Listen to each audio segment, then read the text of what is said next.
안녕하세요, 최호섭입니다. M1 맥에 대해서 관심이 되게 많으시죠? 그리고 먼저 디에디트에서 이번에 M1 맥 소개하면서 감사하게도 제 이야기를 해주셔갖고 많은 분들이 찾아와 주시고 제 이야기 많이 봐주셔서 감사하게 생각하고 있습니다. 디에디트처럼 뭐 빵빵 터지는 재밌는 이야기는 아니어도 그냥 소소하게 재밌는 이야기들 꾸준히 앞으로 많이 담아보겠습니다. 계속 관심 있게 지켜봐 주시면 감사하겠습니다.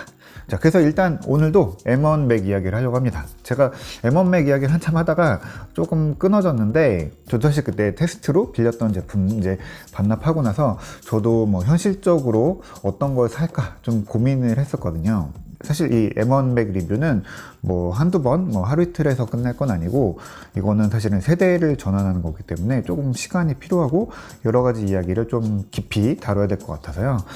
저도 맥을 하나 준비를 해야 되겠다고 생각을 했었고요. 어떤 걸 골라야 될지 그런 현실적인 고민을 저도 좀 했었거든요. 꼭 갖고 싶은 것도 있지만 또 현실적으로 어느 정도 선에서 제품을 선택하고 뭘 골라야 될지 뭐 이런 거 좀 현실적인 고민을 하게 되는 경우들이 많잖아요. 저도 되게 고민이 많았어요. 왜냐면은 이게 이전에 뭐 맥미니, 그리고 맥북 에어, 맥북 프로 이렇게 보던 성능 위주의 세 가지 제품군이 아니라 이전과는 전혀 다른 관점에서 제품을 봐야 되거든요. 그래서 결국에 너는 뭘 살 거냐 라고 물으시는 분들도 있고 아마 그게 궁금하실 것 같은데, 결론부터 이야기 드리자면은 저는 맥북 에어가 이번에 가장 좋다고 생각하거든요. 그러니까 저 정도로 뭐 사실은 일반 소비자에 가깝죠. 뭐 문서 작업하고 뭐 음악 듣고 사진 편집하고 영상 뭐 편집하고, 물론 뭐 그걸 엄청 전문적으로 헤비하게 하는 건 아니고 적당히 뭐 그냥 취미 아니면 조금 뭐 하이 아마추어 정도로 즐기는 정도의 관점이라고 하면은 저는 맥북 에어의 상품성이 제일 좋다고 생각하거든요. 그리고 그 맥북 에어 안에서 다시 뭘 고를 거냐라고 했을 때 저는 대부분의 상황에서는 그냥 기본형 129만원짜리 기본형이 가장 좋다고 생각을 합니다. 뭐 SSD가 256GB라서 좀 작다라고 하면은 뭐 고급형 하나 올려서 이제 고급형으로 사시면 되는데, 뭐 요즘에는 여기 노트북 안에다가 뭐 동영상 뭐 올려놓고 본다거나 그런 경우는 별로 없잖아요. 뭐 작다면 작지만 뭐 부족하지 않게 쓸 수는 있다고 보거든요. 근데 이게 나중에 업그레이드 하기가 어려우니까 여유가 좀 있으시면은 뭐 512GB 들어가는 고급형, 그리고 뭐 메모리도 좀 여유가 있으시면은 한 단계 올려서 16GB로 고르시는 것도 저는 괜찮다고 봅니다. 사실 저는 메모리 8GB가 그렇게 부족하지는 않다고 보거든요. 그런데 메모리나 SSD는 사실 저는 뭐 여기서는 성능의 여유보다는 좀 마음의 여유가 생긴다는 점에서 여력이 있으시면은 좋은 게 좋은 거죠. 근데 뭐 기본형도 괜찮고 무리해서 비싼 걸 산다고 해서 사실 뭐 더 오래 쓴다라고 보장할 수 있는 건 아니거든요. 한번 사서 오래 쓰자라고 생각하시는 분들이 있는데, 사실 같은 세대 제품은 거의 비슷한 시기에 수명이 끝납니다. 그래서 저도 기본형을 계속 고민을 하다가 이왕이면 병이 있죠. 그래서 그냥 저는 그 자체로 저는 욕망덩어리라서 고급형의 16GB로 골라봤어요. 그래서 그 제품이 바로 여기 이제 이렇게 박스가 왔고요. 뭐 뜯으면서 얘기를 할게요. 저도 사실 아까 말씀드린 것처럼 뭐 기본형, 그냥 기본형을 계속 고민을 했었는데, 아무래도 여러 가지 그 마음의 안정을 얻으려는 것도 있고 그냥 여러 가지 고민하다가 그냥 저도 이왕이면 해서 고급형의 16GB 모델을 고르긴 했습니다. 근데 제가 뭐 다른 모델을 만져본 경험으로는 제 환경에서는 사실 뭐 8GB로 충분하고요. 저는 SSD도 256GB로 충분하고요. 또 그 GPU 차이가 있잖아요. 근데 그 GPU 차이도 사실 거의 크지 않다고 봅니다. 그래서 저 사실 이제 뭐 이걸 선택하긴 했지만, 오늘 하려는 얘기는 세 가지 M1 맥을 놓고 좀 현실적인 비교를 해보려고 해요. 제가 왜 이걸 골랐는지에 대해서 이야기 되겠죠. 일단은 맥미니가 필요한 상황부터 볼게요. 저는 사실 맥미니도 고민했었거든요. 왜냐면 지금 맥미니를 굉장히 잘 쓰고 있기 때문에 그냥 맥미니만 바꿔 끼면 되니까 그 고민을 좀 했었거든요. 일단 맥미니는 기본형이 89만원이고 고급형이 116만원입니다. 가격이 일단은 싼 편이죠. SSD만 256, 512 차이니까 저는 인텔 맥미니를 쓸 때도 256GB 중간 모델이었나요? i5 들어간 모델을 쓰고 있었고, 거기에 이제 메모리만 32GB로 업그레이드해서 쓰고 있었거든요. 그래서 저는 사실 여기서는 89만원짜리 써도 전혀 지장이 없는 상황이고요. 맥미니를 사신다면 저는 더더욱이 기본형, 무조건 기본형이라고 저는 봅니다. 왜냐면은 이거는 데스크탑이고 붙박이니까 USB-C 커넥터로 해서 외장형 SSD 꽂아 놓으면은 1TB짜리 SSD 꽂아도 뭐 20만원도 안 하죠. 그러면은 훨씬 여유롭게 쓸 수 있습니다. 정리하자면 이미 맥이 있고 데스크탑이 필요하다면은 맥 미니가 무조건 답입니다. 일단 가격 자체가 낮은 편이고 또 이 폼팩터는 두께도 꽤 있고 쿨링도 잘 됩니다. 그러니까 뭐 스로틀 걱정 없이 높은 성능으로 제일 오랫동안 쓸 수 있는 게 바로 맥미니라고 보면 되거든요. 원래 이 폼팩터는 열이 90도까지 오르는 데스크톱 프로세서를 쿨링할 수 있는 케이스거든요. 그래서 M1 정도 열이 나는 그 CPU 쿨링은 사실 여유가 있죠. 그리고 HDMI 단자가 있기 때문에 외부 디스플레이 출력에도 더 유리하고요. 근데 이게 처음 시작하는 분들은 조금 이야기가 달라요. 일단은 모니터가 또 필요하죠. 그리고 키보드랑 마우스 아니면 또 트랙패드가 있어야죠. 그래서 입력 장치만 해도 20만원에서 26만 8천원 정도까지 비용이 더 들어갈 수 있어요.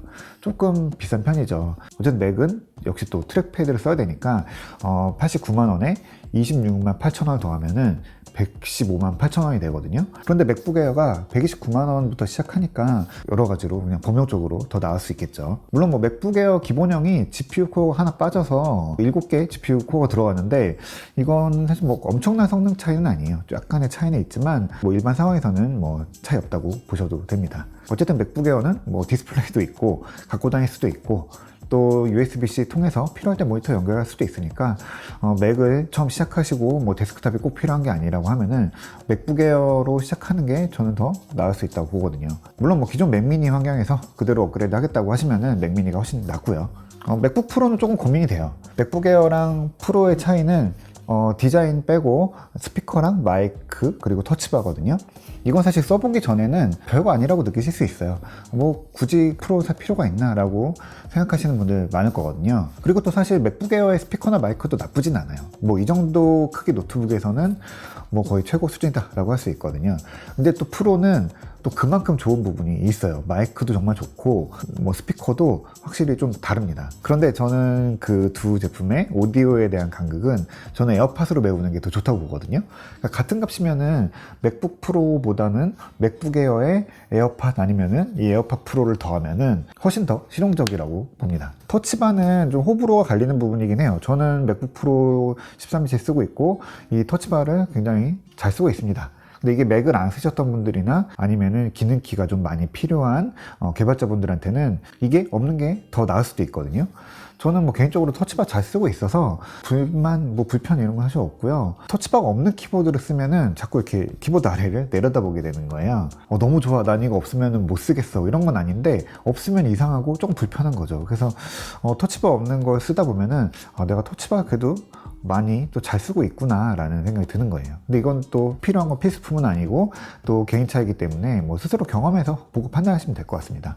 그리고 가장 중요한 건 성능이잖아요. 맥북 에어와 맥북 프로는 예전에는 분명히 명확한 성능 차이가 있었는데 이 M1에 들어와서는 직접적인 성능 차이는 없습니다. 근데 성능의 차이가 날 수 있는 여지가 있죠.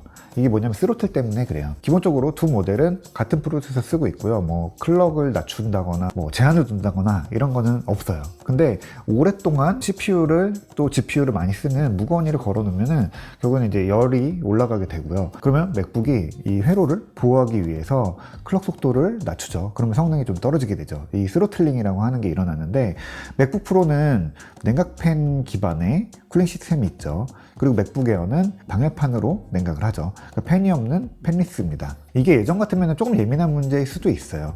왜냐면은 빨리 열이 오르고 빨리 열이 오르면 그만큼 스로틀이 빨리 오니까요. 근데 다들 뭐 귀에 못이 박히다시피 들으셨겠지만 M1 칩 자체가 열이 별로 없습니다. 제가 M1 맥북 프로를 쓰면서 팬 도는 소리를 거의 들어본 적이 없습니다.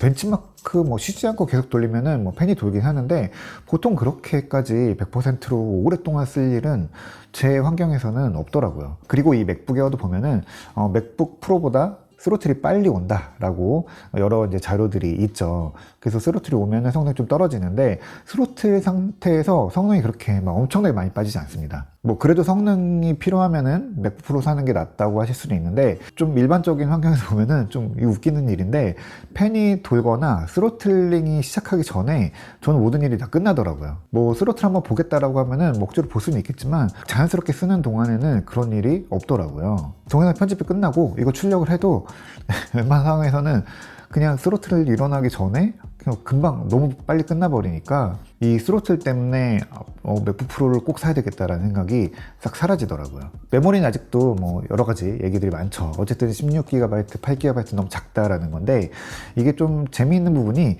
이 안 사고 고민하시는 분들은 메모리가 작아서 못 사겠다라고 고민이라고 하시고 또 쓰시는 분들은 8GB도 이렇게 쾌적했나? 라고 이야기하시는 것 같아요.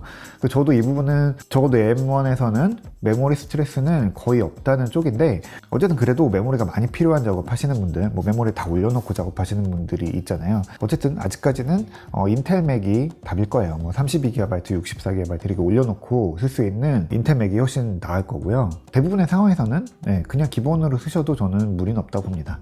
맥미니에 32GB 꽉 채워서 쓰는데 M1 맥에서 메모리가 부족하다라고 느낀 적은 전 한 번도 없었습니다. 어쨌든 일반적인 상황에서는 메모리 스트레스는 없다라고 보셔도 될 것 같아요. 그래도 좀 불안하시면은 뭐 16GB 정도 올리시면은 메모리 때문에 겪는 문제들 이런 건 없을 거라고 봅니다. 오늘은 맥북 에어 이제 꺼내면서 M1 맥에 대해서 또 조금 다른 이야기를 해봤는데, M1 맥은 분명히 재미있는 기기예요. 성능도 좋고 뭐 배터리도 굉장히 오래 가고요. 다들 그래서 엄청 좋다라고 이야기를 많이 하시는데 엄청 뭐 새로운 경험이기도 하고요. 근데 그렇다고 해서 지금 무리해서 넘어가실 필요는 없다고 보거든요. 뭐 인텔과 비교도 안 되는 성능 뭐 그런 건 아니고요. 업무 환경 따라서 M1이 나은 경우도 있고, 또 여전히 인텔 맥이 강한 부분들도 분명히 있거든요. 당장 난 저거 있어야 돼 뭐 이런 환상보다는 지금 업무 환경이나 또 컴퓨터가 필요한 이유, 그리고 제일 중요한 거는 지금 주로 쓰시는 앱이 뭔지 따져보고 그 앱들이 M1에서 잘 돌아가는지 이걸 보신 다음에 업그레이드 시기를 결정하시는 게 저는 가장 좋다고 봅니다. 다음에는 앱 호환성 이야기 해보려고 하거든요. 저는 사실 앱 호환성 때문에 겪는 문제는 거의 없었는데, 혹시 뭐 잘 안 되는 앱들이 있거나 뭐 불편을 겪으시는 앱들이 있으면은 댓글로 알려주시면은 반영해서 다음 이야기 만들어 볼게요. 그리고 궁금하신 앱 같은 거 알려주시면 저도 최대한 돌려서 보여드리도록 하겠습니다. 네, 오늘 이야기는 여기까지 할게요.